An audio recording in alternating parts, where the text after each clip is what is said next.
बच्चों चलिए प्रश्न को पढ़ते हैं। दूर संचार के क्षेत्र में प्रयुक्त होती हैं, तो विकल्प दे रखा है अवरक्त तरंगे, परावैंगनी तरंगे, माइक्रो तरंगे और दृश्य प्रकाश।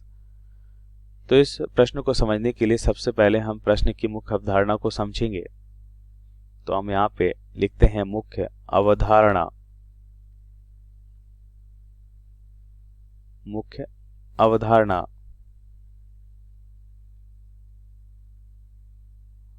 तो यहाँ पे सबसे पहले हम क्या देखते हैं, विद्युत चुंबकीय स्पेक्ट्रम को समझ लेते हैं। विद्युत चुंबकीय स्पेक्ट्रम,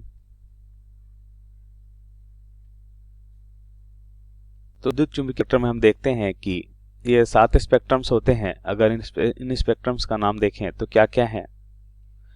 पहला हम देखते हैं कि यह गामा किरणें, दूसरा हम देख लेते हैं एक्स किरणें, तीसरा हम क्या देखते हैं परावैंगनी किरणें, परावैंगनी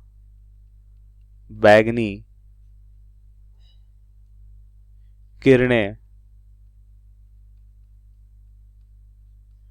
चौथा हम देखते हैं दृश्य प्रकाश, दृश्य प्रकाश, और पांचवा हम क्या देखते हैं अवरक्त किरणें, अवरक्त किरणें, छठा हम देखते हैं लघु रेडियो तरंगे, या जिसे हम माइक्रो तरंगे भी कहते हैं, लघु रेडियो तरंगे, जिसे हम क्या कहते हैं माइक्रो तरंग भी कहते हैं, माइक्रो तरंगे भी कहते हैं। और सातवां और अंतिम हम यहाँ पे देखते हैं दीर्घ तरंगे या दीर्घ रेडियो तरंगे, दीर्घ रेडियो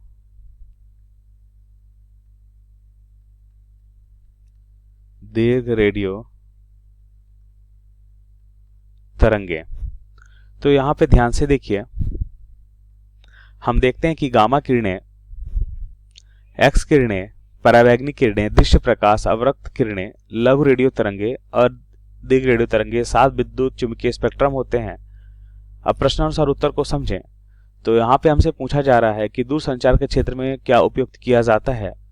तो अगर हम यहाँ पे देखें तो पहला हमें विकल्प दे रखा है अवरक्त तरंगे। तो अवरक्त तरंगों का क्या उपयोग होता है, अगर उनका उपयोग देखें, पहला अवरक्त तरंगे, अवरक्त तरंगे, तो अवरक्त तरंगों का उपयोग करते हैं हम रोगियों की सिकाई के लिए। इसका उपयोग हम अंधेरे में फोटोग्राफी के लिए भी करते हैं और रोगियों की सिकाई के लिए करते हैं। रोगियों की सिकाई में और अंधेरे में हम फोटोग्राफी लेते हैं, तो अवरक्त तरंगों का ही उपयोग करते हैं। दूसरा हम यहाँ पे देखते हैं, हमसे पूछा जा रहा है क्या परावैंगनी तरंगे का उपयोग करते हैं। तो परावैंगनी तरंगों की अगर हम बात करें तो परावैंगनी तरंगों का उपयोग हम करते हैं शुद्धता को पता लगाने में, जैसे दूध की घी की शुद्धता हो गई, हीरे जवाहरात की शुद्धता। तो यहां पे लिखेंगे शुद्धता को या शुद्धता को पता करने में। और तीसरा हम देखें तो यहां पे हमें दे रखा है माइक्रो तरंगे दृश्य प्रकाश। तो माइक्रो तरंगे, तो इसका उपयोग हम किस लिए करते हैं, इसका उपयोग हम करते हैं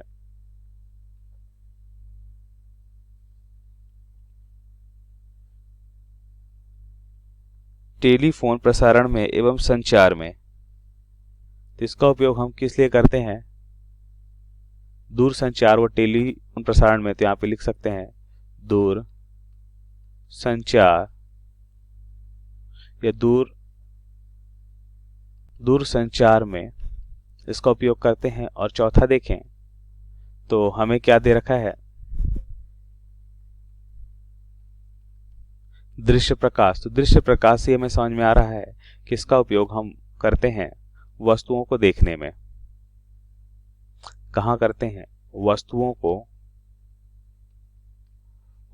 को देखने में हम दृश्य प्रकाश का उपयोग करते हैं। तो हमसे पूछा जा रहा है कि दूरसंचार का उपयोग हम माइक्रो तरंगों के माध्यम से करते हैं।